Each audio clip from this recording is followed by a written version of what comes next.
Buenas noches, bienvenidos a nuestra charla del día de hoy sobre fe, sobre superstición y fe cristiana.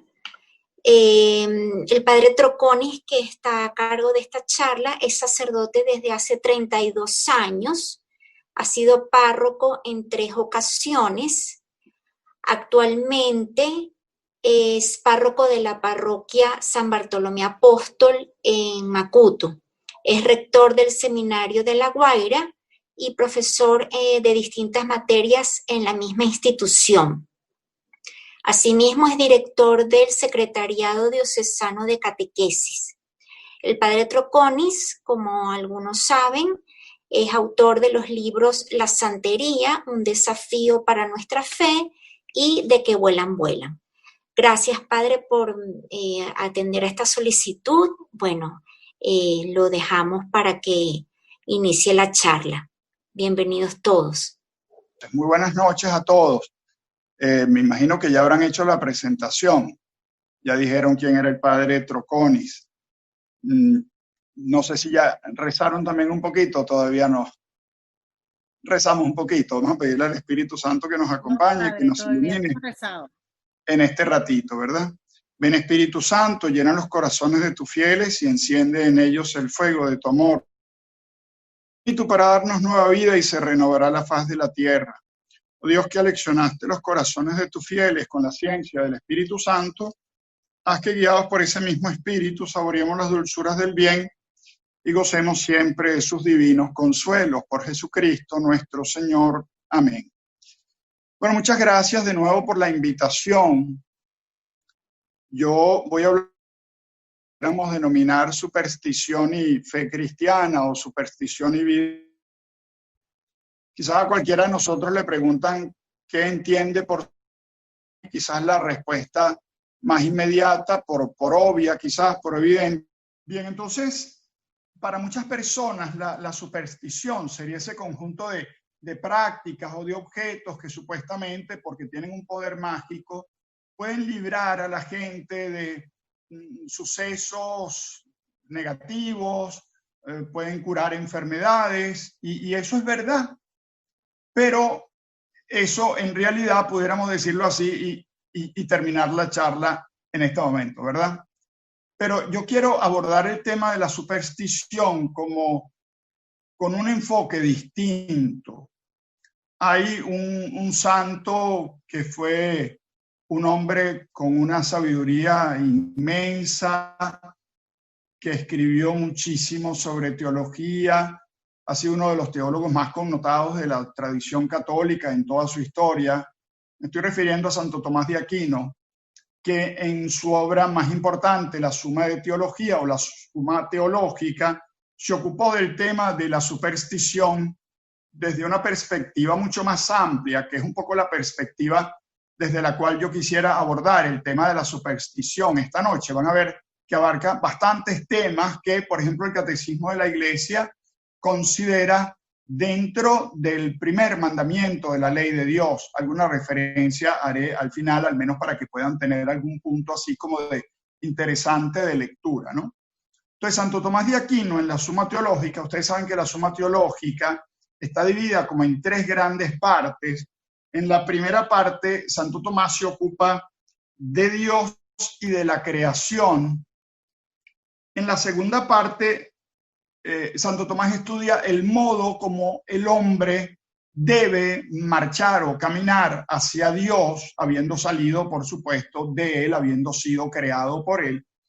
Y en la tercera parte, Santo Tomás se ocupa fundamentalmente de Cristo, que es el camino gracias al cual se hace posible volver a Dios. En ese sentido, la Suma Teológica es profundamente cristológica, cristocéntrica.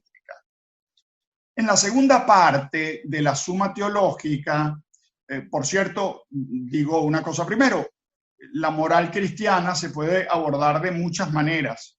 Quizás las 2 más tradicionales han sido o bien desde el punto de vista de los mandamientos de la ley de Dios, es el caso, por ejemplo, del Catecismo de la Iglesia Católica, o bien, por ejemplo, a partir de la idea de virtud. Santo Tomás, en la Suma Teológica, aborda el tema de la moral o de la ética cristiana a partir del concepto de virtud. Recuérdense que en ese momento la irrupción de Aristóteles en la cultura europea había tenido muchísima resonancia y, digamos, Santo Tomás fue un hombre que intentó en ese sentido acercar la fe a la cultura imperante. Por lo demás, evidentemente ya habían presupuestos en el mismo Nuevo Testamento que permitían ese abordaje, no era una cosa traída por los cabellos. Muy bien, Santo Tomás, en la segunda parte de la Suma, se ocupa entonces de las virtudes cristianas. En primer lugar, se ocupa de la fe, de la esperanza y de la caridad, que son las virtudes que tienen por objeto directo a Dios. No, en este momento no tenemos el tiempo para hablar de ello.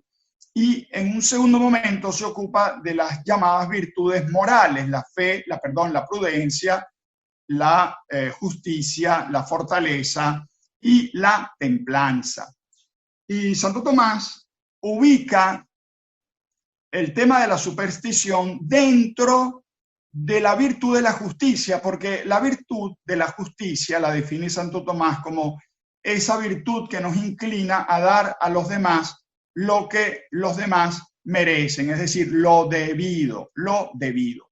Y en ese sentido podemos dar a los demás lo debido de dos maneras, o bien a Dios lo que nosotros le debemos a Dios en razón de justicia, o lo que nosotros le debemos a los hombres en razón de justicia.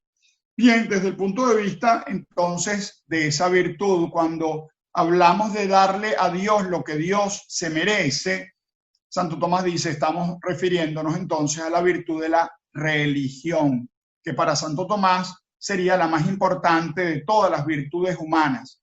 La virtud de la religión es la virtud que nos lleva a darle a Dios lo que Dios se merece, la alabanza, la gloria, la bendición, la adoración. Son todos actos a través de los cuales el hombre le tributa a Dios, digamos,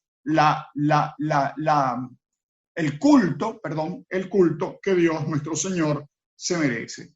Y en ese contexto, Santo Tomás dice que a Dios se le puede dar un culto correcto o un culto falso.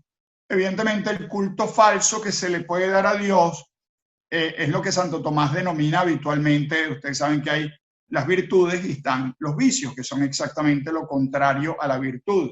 Si la virtud nos lleva al bien, el vicio, en cambio, nos aleja del bien, nos lleva al mal.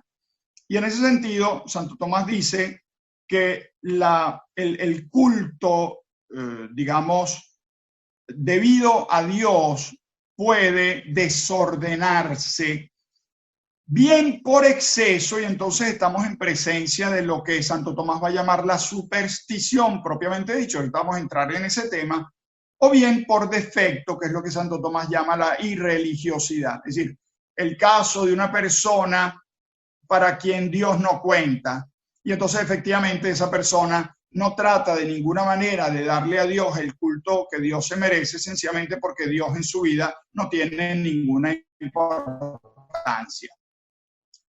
Santo Tomás habla de la superstición cuando se refiere a el exceso, por decirlo así, de culto a Dios.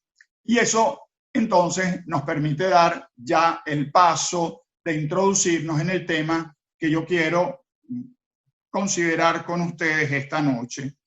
Para Santo Tomás, la superstición es un vicio opuesto a la virtud de la religión, o bien porque rinde culto divino a quien no debe. Ahorita vamos a ejemplificar bastante, no se preocupen si estoy hablando todavía un poco en plan abstracto, o cuando se le tributa a Dios un culto de una manera o de un modo indebido.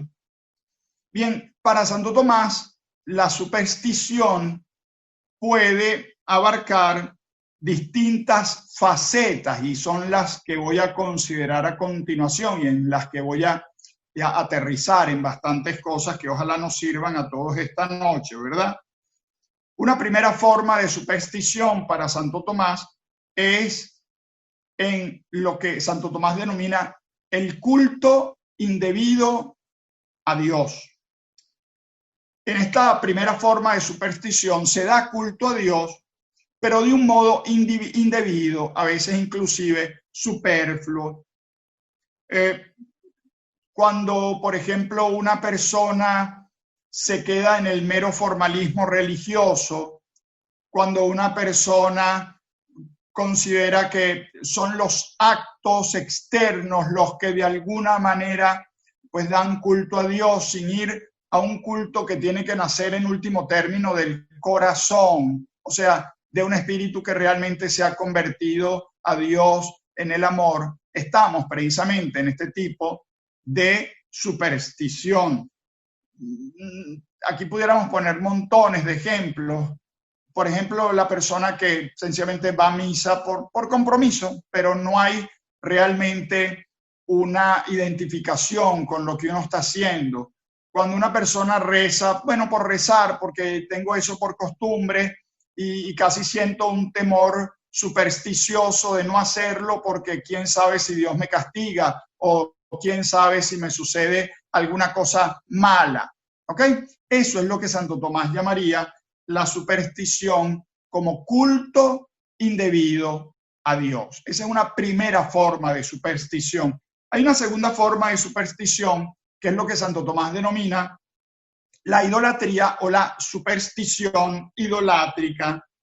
Se incurre en este vicio cuando se tributa un culto no ya al Dios vivo y verdadero, al Dios de Abraham, al Dios de Isaac, al Dios de Jacob, al Dios de Jesucristo, al Dios de la Iglesia, sino a falsas divinidades o inclusive a las criaturas.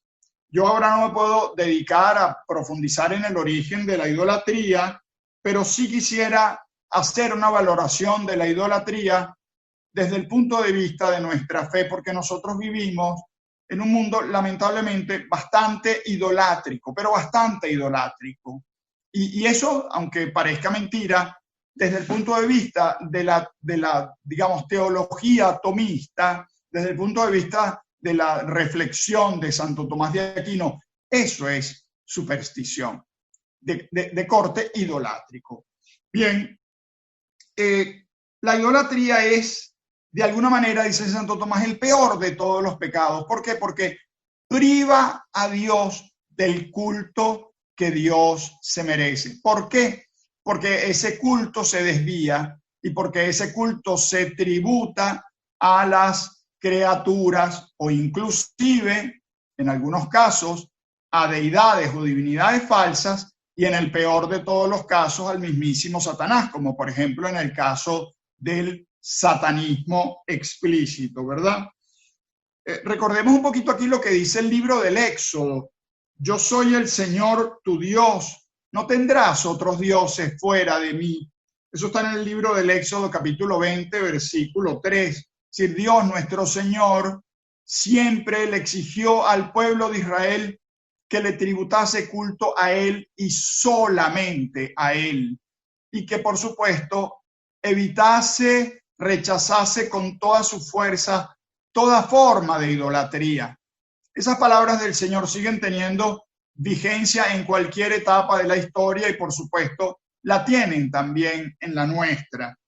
La idolatría, dice Santo Tomás, lleva implícita una grave blasfemia, estoy citando textualmente la Suma Teológica, en cuanto sustrae a Dios la singularidad de su soberanía. El único Señor, el único soberano de todas las cosas es Dios nuestro Señor, como hemos escuchado si alguno participó en la misa de este día, en la primera lectura de la misa de hoy tomada del libro del Apocalipsis. En la práctica, dice Santo Tomás, también es una impugnación de la fe. Son palabras bastante fuertes, pero es cierto, porque recuérdense, a veces hay personas que dicen, bueno, lo importante es creer en Dios, todas las religiones total conducen de la misma manera a Dios. No, un cristiano no puede decir eso, porque el Dios en el que nosotros creemos no es solamente el Dios creador de todas las cosas, al cual de algún modo u otro puede acceder la razón.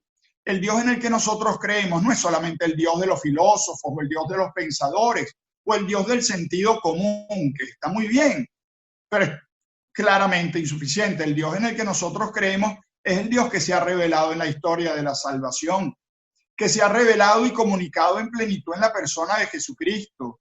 Es la Trinidad. Por tanto, nosotros no podemos decir que da lo mismo, pues, no sé, creer en Dios siendo musulmanes, ¿verdad? Con todo el respeto que les debemos a los musulmanes, por supuesto, o a un judío, que creer en el Dios cristiano, el Dios de la Sagrada Escritura. Por supuesto que con los judíos compartimos muchísimas, digamos, verdades sobre ese Dios que se ha revelado, pero evidentemente ese Dios es Trinidad de personas y ya en ese sentido, pues, nuestra fe se aleja considerablemente, más que alejarse, diría yo, lleva a su plenitud lo que de alguna manera, pues, ya había sido anunciado en la antigua alianza. Bien, para Santo Tomás, la idolatría se puede manifestar de distintas formas. En primer lugar, el culto explícito, por ejemplo, a Satanás, lo que pudiéramos llamar satanismo. Lamentablemente en nuestra sociedad existe el culto explícito a Satanás. Además, el culto implícito a Satanás, al cual haré referencia un poco cuando termine estas consideraciones sobre la idolatría. Una segunda forma de idolatría sería el culto a dioses falsos, que lamentablemente también está muy en boga, muy de moda en la actualidad. Por ejemplo, la santería. Uno evidentemente puede sentir un profundo respeto por quien practique cualquier religión, incluida esta. Pero para nosotros los cristianos, el tributar un culto a una serie de divinidades que, digamos, tienen por supuesto un rango divino. A veces los santeros dicen, no, nosotros, Dios es uno solo, pero nosotros creemos en los santos, como dicen ellos, ¿verdad? Como si fueran, bueno, son deidades, no son divinidades. Yo siempre le pregunto a los santeros, mire, explíqueme cuál es la diferencia entre una deidad o una divinidad. No, nosotros los cristianos creemos que Dios es uno y debajo de Dios están las criaturas, y por supuesto la distancia entre Dios y las criaturas es infinita.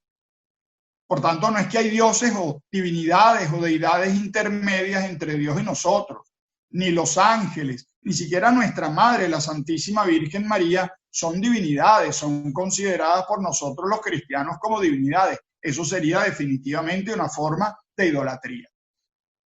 Bien, el culto palero, que son, digamos, también cultos venidos del África, como la santería o la llamada religión de Ocha, que son cultos que han venido del África. Son los africanos que lamentablemente fueron esclavizados y traídos a América para, pues no sé, atender toda una serie de renglones de la vida social que eran, digamos, considerados de servicio y que no se necesitaban, se requerían, como por ejemplo en la agricultura o en la minería, etcétera. Bueno, esos africanos que vinieron, pues creían en una multiplicidad de divinidades, todavía no les había sido anunciado el evangelio. Uno puede entender que no tuvieran una fe cristiana, que ni siquiera tuvieran una fe monoteísta, pero ya nosotros sí la tenemos, evidentemente, y en ese sentido, pues nosotros tenemos que tener cuidado de no contagiarnos, porque yo voy a decir una cosa que me parece que es fundamental, que es muy importante. Miren, la santería ha llegado hasta niveles sociales muy altos, pero muy altos. O sea, gente que tiene dinero, gente que tiene teóricamente una cierta formación. Voy a ir caminando porque el tiempo va pasando a toda velocidad y no quisiera que se me quedara ningún tema por fuera y que tuviéramos a lo mejor alguna posibilidad de diálogo al final. Está, por supuesto, también el espiritismo marialioncero, otras formas de idolatría en las que se da culto, por ejemplo, a realidades humanas como el poder económico, político, militar, el culto al placer, el éxito. Para muchas personas hoy en día el tema de la fama, el tema del éxito, ¿verdad? El estar pendiente del teléfono para ver cuántos likes me dieron. Cuidado, que eso puede terminar convirtiéndose en una forma de superstición. cuántos seguidores tengo, cuántos comentarios me hacen, a cuántos les gustaron las cosas que yo dije o que yo planteé, etcétera, ¿verdad? Eso son formas larvadas de idolatría. Formas de espiritualidad, por ejemplo, no teístas ni siquiera. Hoy es común hablar, por ejemplo, de espiritualidad, pero sin Dios.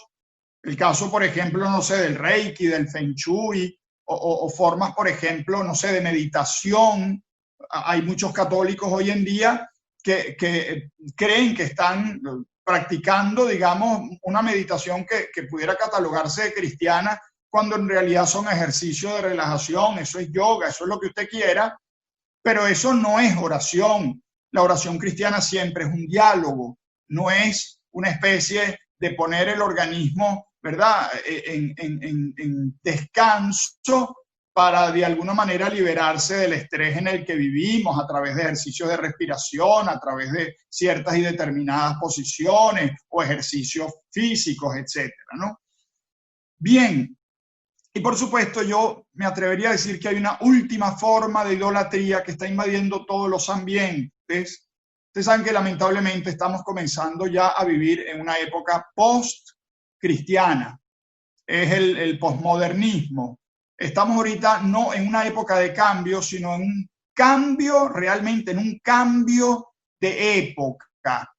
Un cambio de época en el cual impera una visión absolutamente atea del mundo, del hombre, de la realidad. Yo me atrevería a llamarlo una idolatría del humanismo ateo, en la que de alguna manera el hombre se erige en norma y medida de todas las cosas. La idolatría que se manifiesta, por ejemplo, en la ideología de género, en la cultura de la muerte, en una especie de secularismo militante, o sea, para uno ubicarse en esta postmodernidad necesariamente tengo que dejar fuera de mi horizonte de vida a Dios. Y, por ejemplo, en este mundo, eso es lo que el Papa Benedicto XVI llamó también la dictadura del relativismo. Es un relativismo que se impone y que, por supuesto, prescinde absolutamente de Dios. Dios queda fuera del horizonte de la vida, y la posibilidad de una ley natural, de una norma que de alguna manera no limita la libertad del hombre, hace que el hombre sea verdaderamente libre, pero sujetándose voluntariamente a la ley de Dios. Eso queda fuera absolutamente de la realidad. Bien, todas estas cosas son lo que nosotros pudiésemos llamar una superstición idolátrica. Luego viene la superstición adivinatoria, que son todas las formas de adivinación que han existido a lo largo de la historia y que siguen existiendo en un mundo definitivamente, digamos, tecnificado como el nuestro. A uno le podría llamar la atención que haya gente, inclusive gente que está metida en el mundo digital, que crea en la adivinación. Y sin embargo, es muy común encontrarse también en este mundo a gente que está metida en la adivinación. Evidentemente, la adivinación es ese intento por parte del hombre de conocer cosas ocultas o de conocer el futuro, evidentemente saliéndose de las posibilidades naturales que el hombre tiene de conocer la realidad, y de alguna manera u otra siempre valiéndose de técnicas, digamos, de formas de religiosidad que están ligadas un poco con todo lo que estaba, de todo lo que estaba hablando yo anteriormente. Uno, con todo respeto, uno se atrevería a decir, yo hablaba de un satanismo explícito, y pudiéramos hablar no de un satanismo implícito, porque el satanismo es siempre explícito, pero sí de un demonismo. O sea, el demonio le interesa apartarnos a nosotros los hombres de la verdad, apartarnos, por tanto, a Dios. Y por tanto, de alguna manera pudiéramos decir que el demonio se vale de todas estas cosas para apartar a la humanidad del verdadero camino de la salvación, que en último término es Jesucristo, nuestro Señor. Bien, yo quisiera recordar aquí un texto del libro del Deuteronomio, del capítulo 18, que dice: no ha de haber dentro de ti nadie que haga pasar a su hijo o a su hija por el fuego, que practique la adivinación, la astrología, la hechicería o la magia, ningún encantador, ni quien consulte espectros o adivinos, ni evoque muertos, porque todo el que hace esas cosas es una abominación para Yahvé, tu Dios. O sea, la Sagrada Escritura está muy clara en que todas estas prácticas que nosotros hemos englobado dentro de la superstición, el Catecismo de la Iglesia las engloba dentro del primer mandamiento de la ley de Dios, dentro de los pecados del primer mandamiento o contra el primer mandamiento de la ley de Dios, pues evidentemente son prácticas que están prohibidas por Dios nuestro Señor. En esto voy a decir solo una cosita y voy terminando ya mi exposición. Yo soy exorcista desde hace bastantes años, más de 20, y les puedo asegurar que lamentablemente hay mucha gente que incurre en este tipo de cosas y sale bien salpicada, por utilizar un término un poco coloquial. Detrás de esto, claramente, pues está el demonio queriendo apartar, en primer lugar, a la gente de Dios, que es la manera más habitual de actuar el demonio, y por supuesto después aprovechando, por decirlo así, de puertas que se abren, de situaciones que se crean, en las cuales pues evidentemente comienza a actuar el demonio, que como ustedes saben no es uno solo, hay tantos demonios cuantos ángeles se separaron de Dios y se pervirtieron. Terminó diciendo un par de cositas. La última forma de superstición a la que se refiere Santo Tomás son las prácticas supersticiosas, un poco lo que ya podríamos llamar en el argot o en la jerga popular la superstición propiamente dicha, que son todas esas prácticas, esos objetos, los amuletos, determinadas prácticas que tiene la gente un poco para liberarse, las famosas cadenas que muchas veces se envían por allí, son manifestaciones de esta superstición, que también Santo Tomás la podría llamar la vana observancia, porque es un ligarse a cierto tipo de prácticas que atan a la persona y le impiden vivir en la libertad de los hijos de Dios. ¿Qué hacer frente al problema de la superstición? Yo creo que si más o menos he ido logrando explicarme bien, nos damos cuenta de que efectivamente hay muchísima superstición, hay una visión mágica de la vida por parte de muchísimas personas que está en claro contraste en relación a nuestra visión cristiana del mundo, de la vida, ¿no? Yo diría que para superar esto, así muy rápidamente, a grosso modo, haría falta, yo diría, dos cosas fundamentalmente. La primera, formarnos, porque recuérdense lo que dice San Pedro en una de sus cartas, en la primera, capítulo 3, versículo 15, nosotros los cristianos estamos llamados a dar razón de nuestra esperanza a todo el que nos la pida. Y en este mundo que viene, en este mundo que se está forjando, nosotros tenemos como cristianos que prepararnos, en primer lugar, para no caer nosotros en el error, y en segundo lugar, pues evidentemente para ayudar a la gente a que lo supere. Y en segundo término, pues evidentemente hay que anunciar a Jesucristo como Salvador del mundo.